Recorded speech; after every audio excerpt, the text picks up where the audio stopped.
Hello guys, in this video I'm going to show you how to check scans on the Pregnancy Plus application. But first of all, I just want to mention, please don't forget to subscribe to our channel, because at 100,000 subscribers we are going to show you our YouTube revenue statistics and growth strategy, how to make money online. So let's jump into it. First of all, open the application on your device.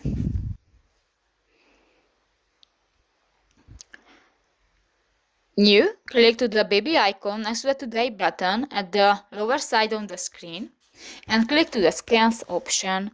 And here you can check 2D scan or 3D scan. And you can select the weeks. For example, you click to the 9 and you can select the scan mode and you can check.